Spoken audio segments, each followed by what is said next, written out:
My mother, Emma Louise DeSloover Heitger, was born August the 17th, 1915. She was the fourth child of what would eventually be 9 living children.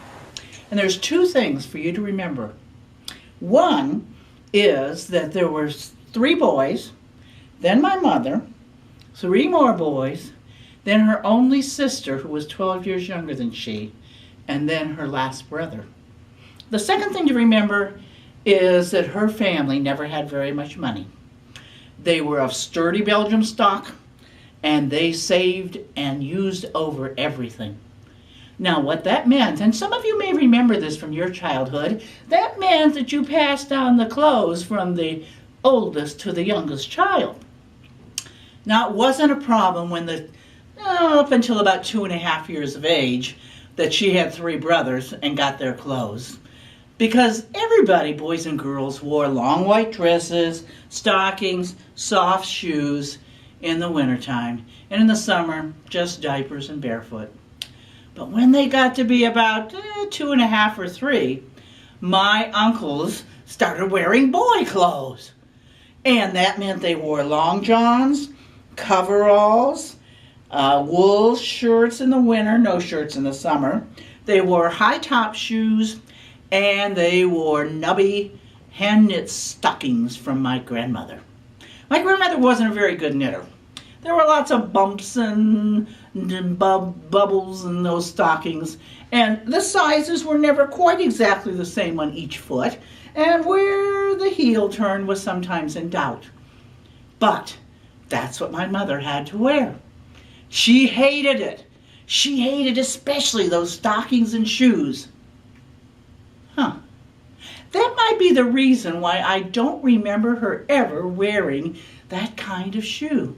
All she ever wore were high heels and hose. Well, of course she wore that to go to church and to go visit neighbors and to go visit friends and to go shopping. But my mother also wore it in the house, cooking, cleaning, canning, and even scrubbing the kitchen floor. High heels and hose. Well, sometimes she'd take the hose off while she was scrubbing on her hands and knees because she didn't want to ruin her nylons with runs. But she never wore anything but those heels and hose, and never wore pants, slacks. Now, she says she remembered one time when she had a girl dress. One time her aunt came to the house, Aunt Josephine, and said to my grandma, "Lizzie, I want to take Emma to town all by herself." Woo-hoo, all by herself. And she had never been any place all by herself without all those brothers, older and younger than her. And she couldn't wait to go.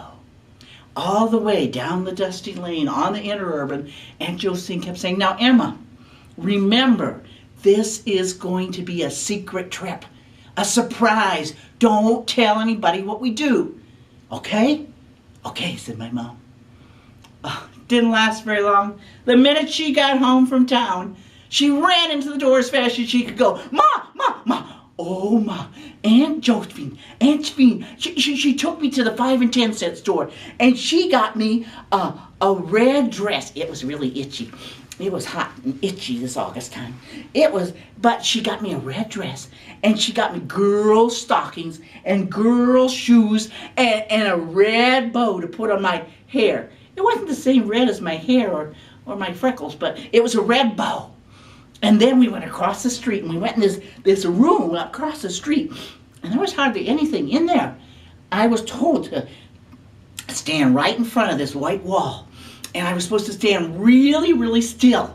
And in front of me, there was this big box on long like spider legs. And there was a black curtain that was over this big box in the back. And this man was standing there. And he said, "Now, little girl, what you're supposed to do is when I get underneath that black curtain-like thing, you stand there as straight as you can. And don't move at all." And I didn't. I just stood there. But then all of a sudden, he put his hand out. And he had something in his hand. And he shooted fire at me. And that's how my grandma found out that what they had done on this hot August day was go to town to get my mother's only picture I've ever seen of her standing alone, as stiff as she could get. She said she never saw that dress again. She said that maybe Aunt Josephine took it back to the 5 and 10 cent store, but she never saw it again. She kept wearing those boy clothes to school, at least for a week. When school started, her teacher, after about a week, called in my grandma and said, "Mrs. DeSloover, I know things are tight here in this community, but you know you cannot let a little girl go to school dressed like a boy wearing her brother's clothes. You've got to get some dresses for her." "Okay," said my grandma. And they went home, and my grandma got out these flour sacks and feed sacks that had stars and flowers and different designs on them, quite pretty. And she set out to make my mother some school clothes. Now, my grandma was no better at sewing than she was at knitting. She took those feed sacks and she chopped out a hole on either side for an arm, almost in the same place.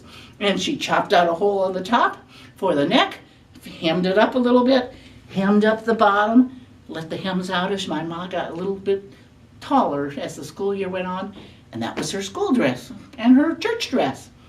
Now, of course, in the wintertime, she had to wear her brother's long pants and shirts because the dresses weren't very warm. And that lasted until the flour sacks got too short. And then my grandpa would go down to the 5 and 10 before school started every fall. And he'd go down there and he'd get my mom 3 house dresses to wear to school. They were really big when school started and kind of long. Got a little bit not so big and a little bit shorter as the year went by. My mother hated those house dresses. You know, that might be the reason why I never ever saw my mother in a house dress. She never wore house dresses. She wore skirts and blouses and sweaters and jumpers, with her high heels and hose, of course, but never a house dress.